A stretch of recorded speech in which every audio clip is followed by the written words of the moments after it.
এই জন্য ওই মহিলা যখন পতিতালয়ের মহিলা যখন কুকুরকে পানি পান করালো, দুনিয়ার লজিকের শুকরিয়া হচ্ছে কুকুর ওই মহিলার আনুগত্য করবে এবং করেও। কুকুর তার মনিব যে তাকে সহযোগিতা করবে, যে তাকে খাওয়াবে, তারও আনুগত্য করবে। কিন্তু আল্লাহর লজিক হচ্ছে যে এই মহিলা যেহেতু আল্লাহর একটা সৃষ্টি জীবকে সহযোগিতা করলো, তো এখন এই মহিলার শুকরিয়া আদায় কে করবে? আর আল্লাহর শুকরিয়া আদায়ের কোনো লিমিট আছে? কোনো লিমিট নাই।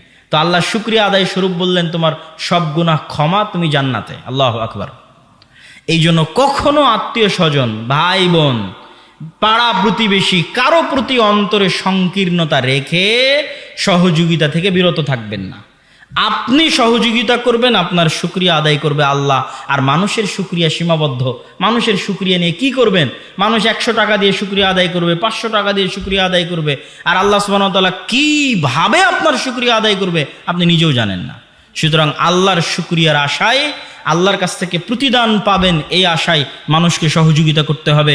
সম্মানিত উপস্থিতি, আশ-শাকুর, আল্লাহ সুবহানাহু ওয়া তাআলা শুকরিয়া আদায়কারী। আজকে আপনারা এই অনুষ্ঠানে দূর দূরান্ত থেকে এসেছেন, তো আমি আপনাদের শুকরিয়া আদায় করছি।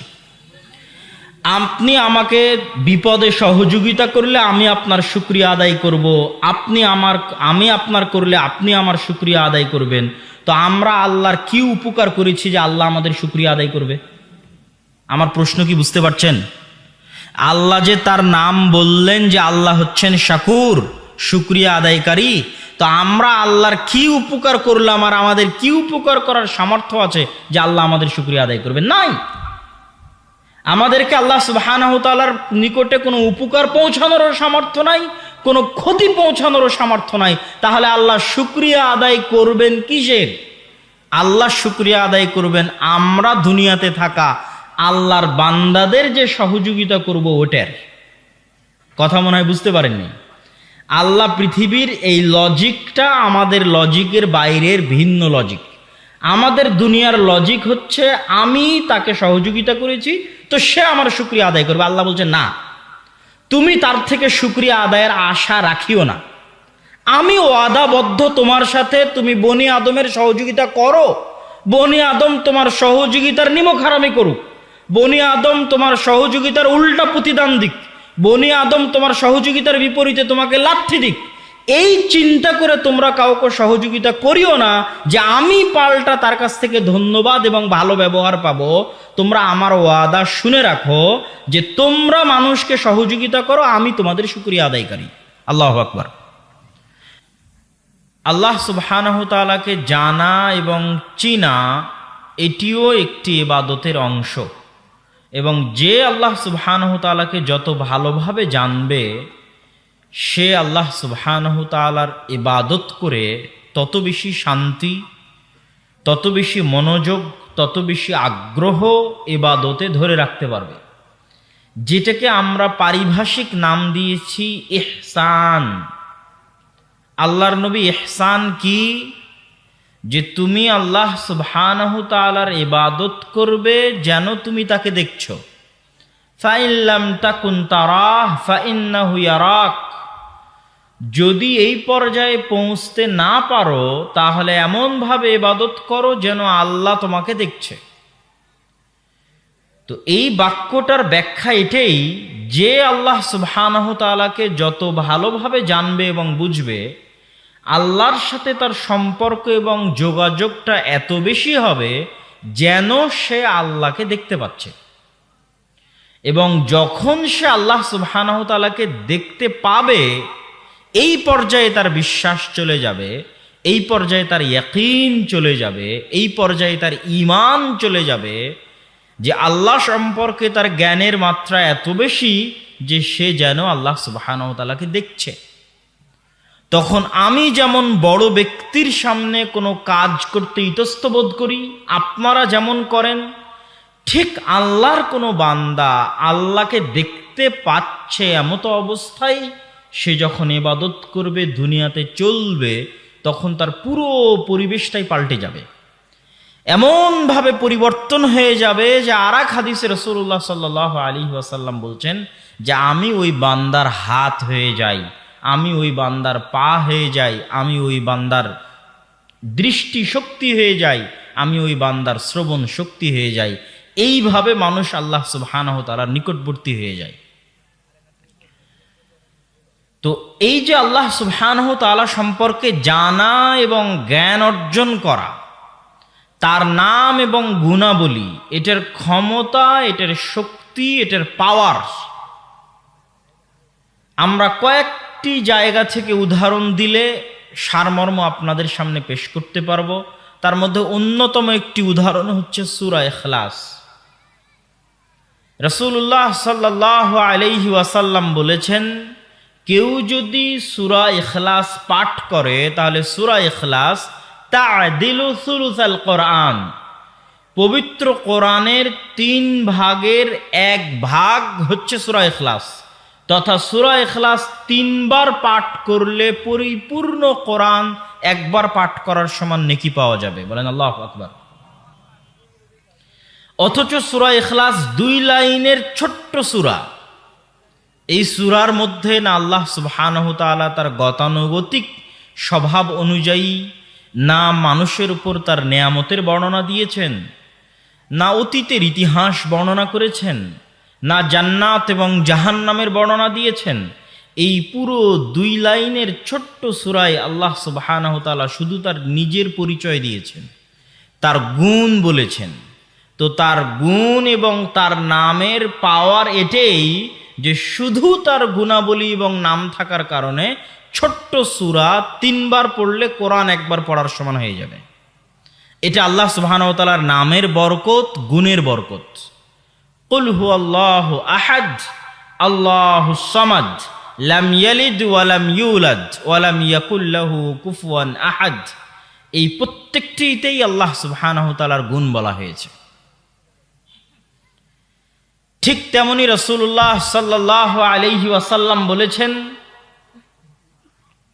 যে কেউ যদি আয়াতুল কুরসি পাঠ করে দুবুরা কুল্লি সালাতিন, প্রত্যেক ফরজ সালাতের পরে, তাহলে জান্নাতে যেতে তাকে কোনো কিছুই বাধা দিবে না ইল্লাল মাউত, তার মৃত্যু ব্যতীত। কেউ যদি 5 ওয়াক্ত সালাতের পরে নিয়মিত সূরা আয়াতুল কুরসি, সূরা বাকারার আয়াতুল কুরসি পাঠ করে, তাহলে সে জান্নাতে গেছেই, এখনো যায়নি এই জন্য যে সে মারা যায়নি। আল্লাহু আকবার। এই আয়াতুল কুরসির শুরু থেকে নিয়ে শেষ পর্যন্ত আল্লাহ সুবহানাহু ওয়া তাআলা শুধু তার নাম এবং তার গুণাবলী বর্ণনা করেছেন। আল্লাহু লা ইলাহা ইল্লা হুয়াল হাইয়ুল কাইয়্যুম, আল্লাহ কে তোমরা জানো? আল্লাহর পরিচয় লা ইলাহা ইল্লাহু, যিনি ব্যতীত ইবাদতের যোগ্য কোনো মাবুদ, কোনো ইলাহ নেই, তিনি কে জানো? আল হাই আল কাইয়্যুম, চিরঞ্জীব, চিরস্থায়ী, যার কোনো মৃত্যু নাই, যার কোনো ধ্বংস নাই। পৃথিবীতে অবস্থান করা প্রতিটি জিনিসের মৃত্যু আছে এবং ধ্বংস আছে। লা তাখুযুহু সিনাতুন ওয়ালা নাওম, আল্লাহ কে জানো? যাকে তোমাদের মতো তন্দ্রা, নিদ্রা, ক্লান্তি স্পর্শ করে না। কোনো মানুষকে বলো বিনা ঘুমে 1 সপ্তাহ, 1 মাস, 1 বছর কাটিয়ে দিতে, মানুষের পক্ষে সম্ভব নয়। কোনো মানুষকে বলো ক্লান্তিবিহীন টানা কাজ করে যেতে, করতেই থাকছে, মানুষের পক্ষে সম্ভব নয়। তথা মানুষ মুখাপেক্ষী, মানুষ দুর্বল। ইন্নাল ইনসানা খুলিকা হালুআ, মানুষকে দুর্বল করে সৃষ্টি করা হয়েছে। কিন্তু আল্লাহ সুবহানাহু ওয়া তাআলা এগুলো সকল কিছু থেকে তিনি অমুখাপেক্ষী, তথা তিনি এগুলো কোনোটারই মুখাপেক্ষী নন। এগুলো আল্লাহর গুণ। মান যাল্লাযী ইয়াশফাউ ইনদাহু ইল্লা বিইযনিহি, এমন কি কেউ আছে পৃথিবীতে ক্ষমতাশালী, দাপটওয়ালা, বিত্তশালী, টাকা পয়সাওয়ালা, বড় নেতা, বড় এমপি, বড় মন্ত্রী, বিশ্বের শাসক, দেশের শাসক, মান যাল্লাযী ইয়াশফাউ ইনদাহু ইল্লা বিইযনিহি, যার ক্ষমতা আছে, যার সাহস আছে, যে আল্লাহর সামনে দাঁড়িয়ে কথা বলবে আল্লাহর অনুমতি ছাড়া? এটা আল্লাহর চ্যালেঞ্জ। আল্লাহ এই চ্যালেঞ্জ আয়াতুল কুরসির মধ্যে দিচ্ছেন। এগুলো সবই আল্লাহ সুবহানাহু ওয়া তাআলার ক্ষমতা, আল্লাহ সুবহানাহু ওয়া তাআলার পাওয়ার, আল্লাহ সুবহানাহু ওয়া তাআলার গুণ, আল্লাহ সুবহানাহু ওয়া তাআলার জ্ঞান। এগুলোর বর্ণনা এই পুরো আয়াতুল কুরসির মধ্যে আল্লাহ সুবহানাহু ওয়া তাআলা দিয়েছেন। এই জন্য আয়াতুল কুরসির এত ফজিলত, এই জন্য আয়াতুল কুরসির এত ক্ষমতা, এই জন্য আয়াতুল কুরসির এত পাওয়ার। কিন্তু আমাদের উদ্দেশ্য হচ্ছে এই আয়াতুল কুরসির মাধ্যমে, এই সূরা ইখলাসের মাধ্যমে আপনাদেরকে বুঝানো যে আল্লাহর নাম এবং আল্লাহর গুণাবলীর গুরুত্ব, তাৎপর্য কতখানি। সম্মানিত উপস্থিতি, এই জন্য রাসূলুল্লাহ সাল্লাল্লাহু আলাইহি ওয়াসাল্লাম বলেছেন, আন আবি হুরায়রা রাদিয়াল্লাহু তাআলা আনহু আন্নাহু ক্বাল, আবু হুরায়রা রাদিয়াল্লাহু তাআলা আনহু থেকে বর্ণিত, তিনি বলেন রাসূল সাল্লাল্লাহু আলাইহি ওয়াসাল্লাম বলেছেন, ইন্না লিল্লাহ 99 আসমা মান আহসাহা দাখালাল জান্নাহ। তোমরা জেনে রাখো আল্লাহর 99টি নাম রয়েছে, কেউ যদি এই 99টি নাম আয়ত্ত করে নেয় সে জান্নাতে চলে গেছে। আল্লাহু আকবার। বুখারীর হাদিস, সহিহ হাদিস। আল্লাহ সুবহানাহু ওয়া তাআলার নাম এবং গুণাবলী আয়ত্ত করার ফজিলত। আয়ত্ত করা মানে কি? আমি মুখস্থ করা বলিনি। অনুবাদের মধ্যে যদি আপনারা খেয়াল করে থাকেন তাহলে আমি বলিনি যে কেউ 99টি নাম মুখস্থ করে নিল, কেননা আরবিতেও হিফজ শব্দটা ব্যবহার করা নাই। আরবিতেও বলা আছে আহসাহা, ঘিরে নিল চারিদিক থেকে, কোন একটা জিনিস থেকে চারিদিক থেকে ঘিরে নিল। মান আহসাহা, এই পুরো 99টি নামকে যে আয়ত্ত করলো, ইবনুল কাইয়িম রাহিমাহুল্লাহ লিখছেন যে এই আল ইহসা, আল্লাহর নামেকে আয়ত্ত করা, মুখস্থ করা, যেটাই বলি, এটার কয়েকটি ব্যাখ্যা আছে যে কিভাবে আমরা আল্লাহ সুবহানাহু ওয়া তাআলার নামের ইবাদত করব। আল্লাহ সুবহানাহু ওয়া তাআলার নামের ইবাদত করতে গিয়ে ইবনুল কাইয়িম রাহিমাহুল্লাহ বলেছেন, এক, আমরা এই নামগুলো দিয়ে আল্লাহ সুবহানাহু ওয়া তাআলার নিকটে দোয়া করব। ওয়ালিল্লাহিল আসমাউল হুসনা ফাদউহু বিহা।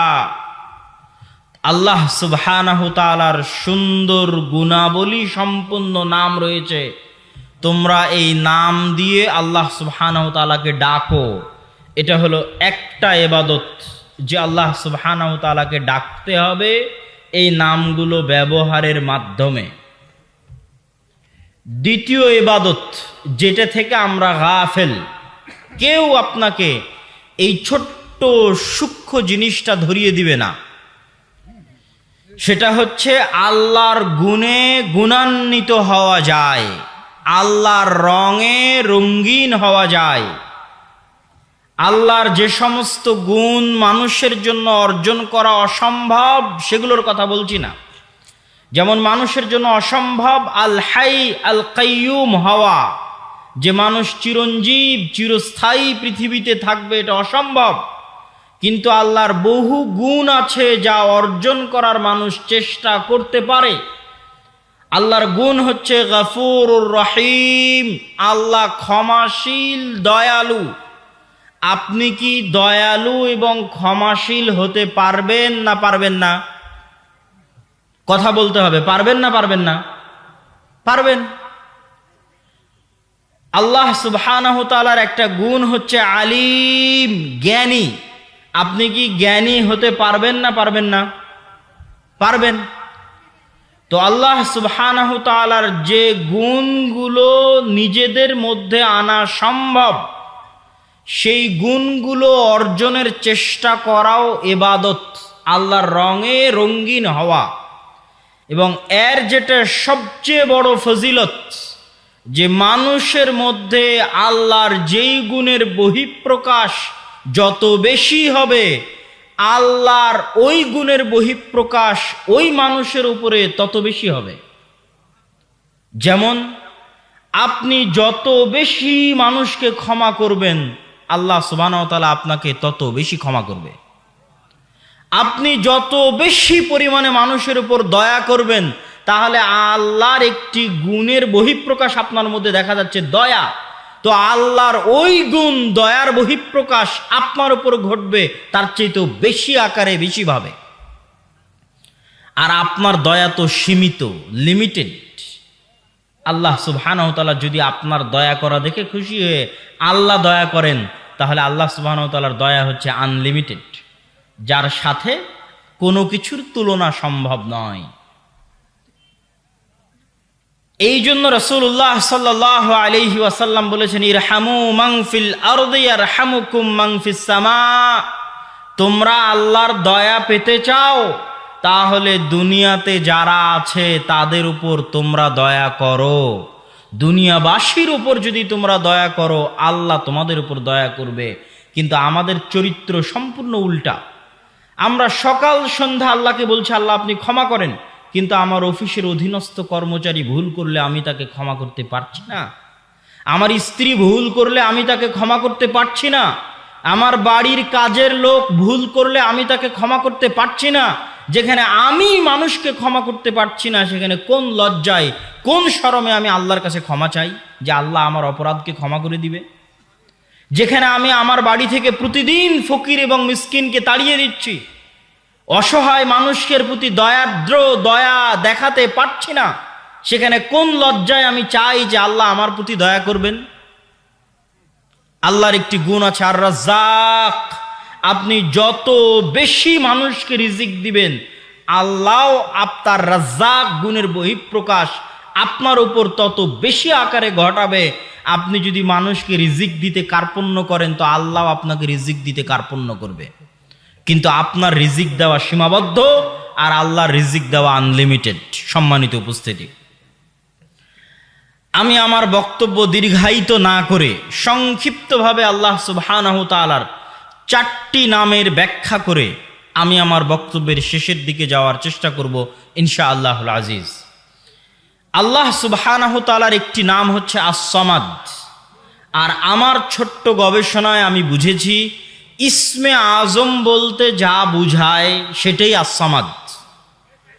এই জন্য যে ইসমে আজম নামে যত দোয়া আছে, ওই প্রতিটি দোয়ার মূল অংশটা হচ্ছে আস-সামাদ।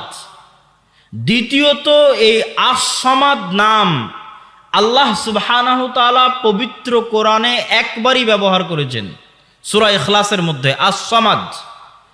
তৃতীয়ত, আস-সামাদ নামের উচ্চারণ তার হায়বাত এবং তার প্রভাবের প্রমাণ বহন করে সামাদ নামটার উচ্চারণই। এবং ইসমে আজম সম্পর্কে যত দোয়া আছে, সকল দোয়ার মূল অংশ হচ্ছে আস-সামাদ। কুল হুয়াল্লাহু আহাদ, আল্লাহুস সামাদ। সামাদ কি?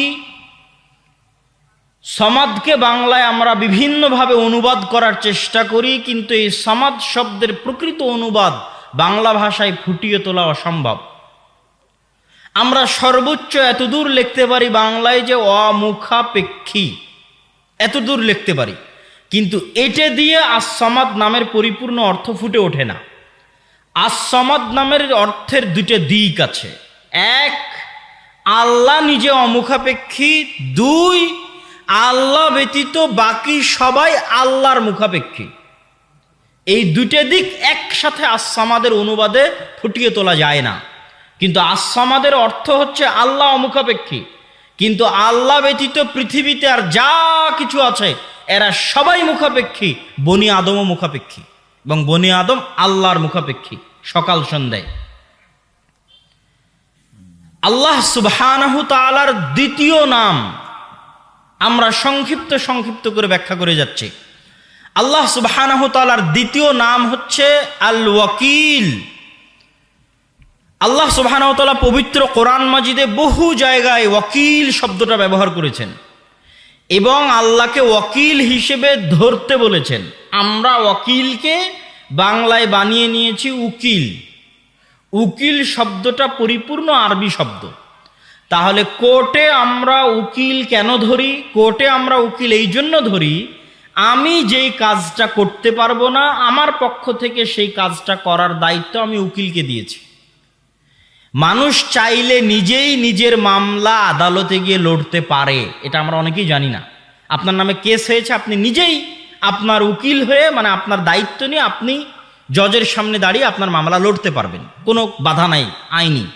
কিন্তু আমরা যেহেতু আইন বুঝি না, এই জন্য আমরা একজন উকিলকে দায়িত্ব দিই, ভাই আপনি আমার পক্ষ হয়ে মামলাটা লড়বেন। তো আল্লাহ সুবহানাহু ওয়া তাআলা কোরআন মাজিদে আমাদের কি বলছে? রব্বুল মাশরিকি ওয়াল মাগরিব লা ইলাহা ইল্লাহু ফাত্তাখিযহু ওয়াকিলা। আল্লাহ হচ্ছেন পূর্বের রব, পশ্চিমের রব। পূর্ব এবং পশ্চিমের রব আল্লাহ। লা ইলাহা ইল্লাহু, আল্লাহ ব্যতীত ইবাদতের যোগ্য প্রকৃত সত্য কোনো মাবুদ নাই। ফাত্তাখিযহু ওয়াকিলা, তোমরা আল্লাহকে তোমাদের উকিল, মানে বাংলা ভাষায় উকিল, আরবিতে ওয়াকিল, তোমরা আল্লাহকে তোমাদের ওয়াকিল হিসেবে গ্রহণ করো। আল্লাহর আদেশ পবিত্র কোরআনে যে আল্লাহ আমাদের বলছে যেন আমরা আল্লাহ সুবহানাহু ওয়া তাআলাকে ওয়াকিল হিসেবে গ্রহণ করি। কিন্তু আমরা তো আদালতে মামলায় গিয়ে বুঝি যে উকিল হচ্ছে এই, তাহলে আল্লাহকে ওয়াকিল হিসেবে গ্রহণ করার অর্থ কি? এবং ওয়াকিল নাম থেকে নির্গত শব্দ হচ্ছে তাওয়াক্কুল। যত জায়গায় আল্লাহ সুবহানাহু তাআলা তাওয়াক্কুল করার কথা বলেছেন, তত জায়গায় অর্থ এটাই যে ওয়াতাওয়াক্কাল আলাল আজিজির রহিম, তোমরা পরাক্রমশালী দয়ালু আল্লাহকে তোমাদের উকিল বানাও, মানে দায়িত্ব দিয়ে নির্ভর হয়ে যাও। ওয়াতাওয়াক্কাল, ভরসা করো, মানে দায়িত্ব দিয়ে নির্ভর হয়ে যাও, তোমার দায়িত্ব দাও, দিয়ে নির্ভর হও। তো এই আদেশের রহস্য কি? কেন আল্লাহ সুবহানাহু ওয়া তাআলা আমাদের বলছেন যে আমরা আল্লাহকে দায়িত্ব দিব? এটার ব্যাখ্যা আপনাদেরকে সংক্ষিপ্তভাবে আমি করার চেষ্টা করি। আল্লাহ সুবহানাহু ওয়া তাআলা আর এক আয়াতে বলছেন, ওয়া তাওয়াক্কাল আলাল হাই আল্লাযী লা ইয়ামুত, তোমরা দায়িত্ব দাও ওই সত্তাকে যিনি চিরঞ্জীব, কোনোদিন মারা যাবেন না। এটা আল্লাহ কারণ বলছেন যে কেন আপনি আল্লাহকে দায়িত্ব দিবেন। এখন যদি আপনি মারা যান আর আপনার ছোট দুইটা বাচ্চা থাকে, তো ছোট একটা বা দুইটা বাচ্চার দায়িত্ব আপনি আপনার বোনকে বলছেন, বোন এবার আমার ছেলে মেয়ে দুটো এতিম হয়ে যাচ্ছে, দেখে রাখিস।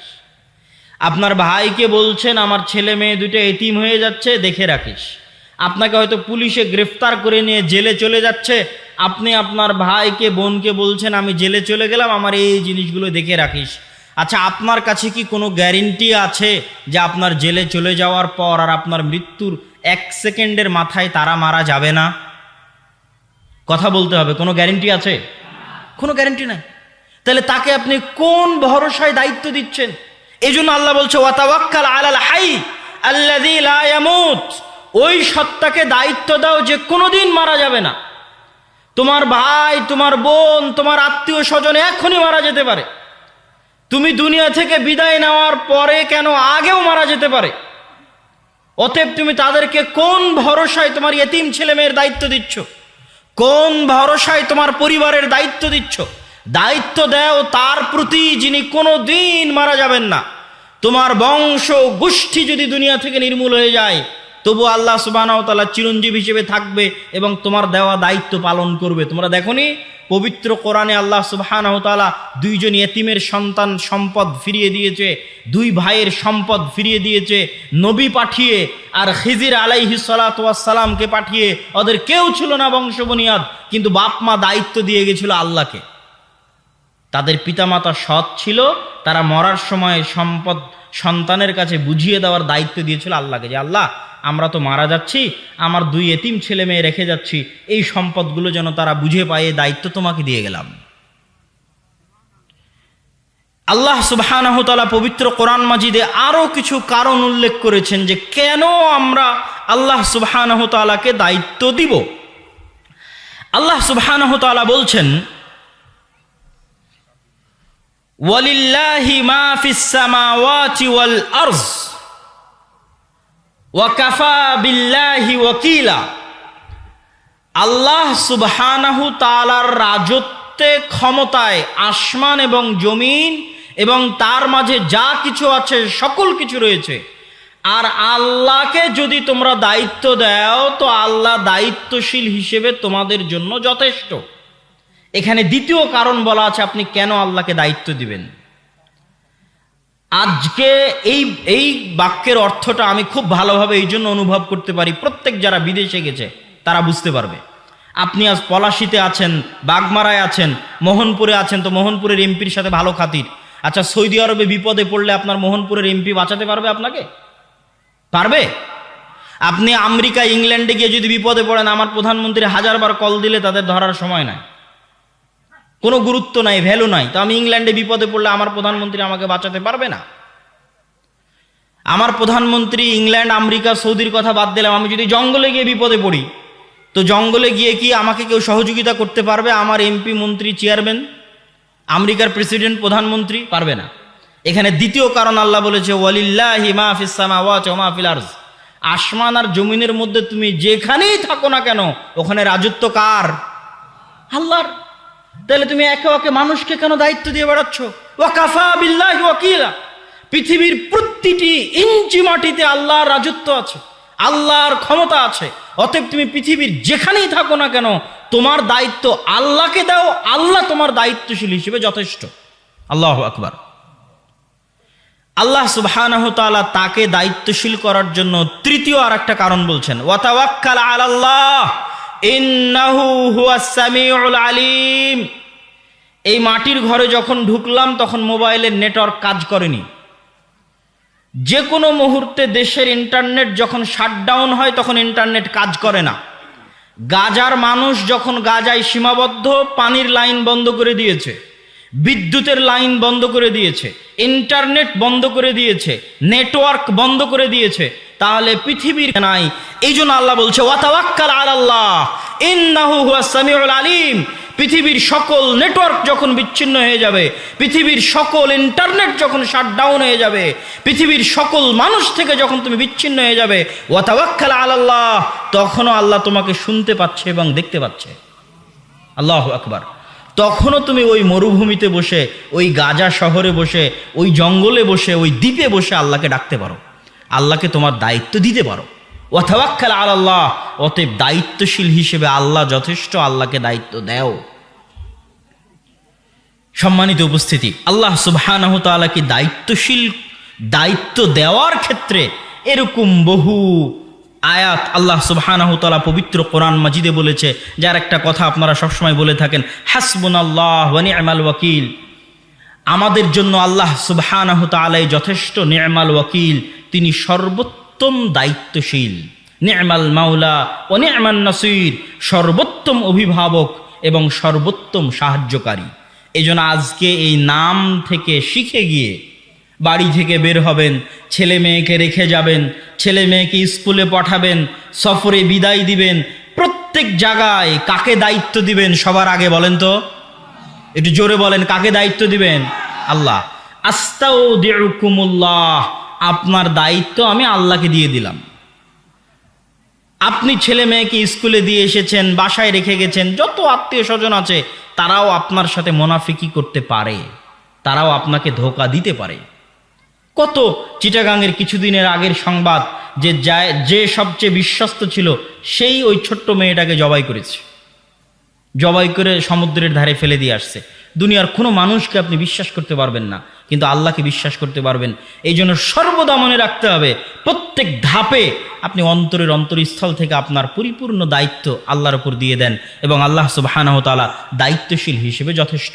আল্লাহ সুবহানাহু ওয়া তাআলার আরেকটি নাম লতীফ। লতীফ শব্দের অর্থ হচ্ছে সূক্ষ্মদর্শী। সূক্ষ্মদর্শীর দুটো অর্থ। আল্লাহ যে সূক্ষ্মদর্শী তার দুটো অর্থ।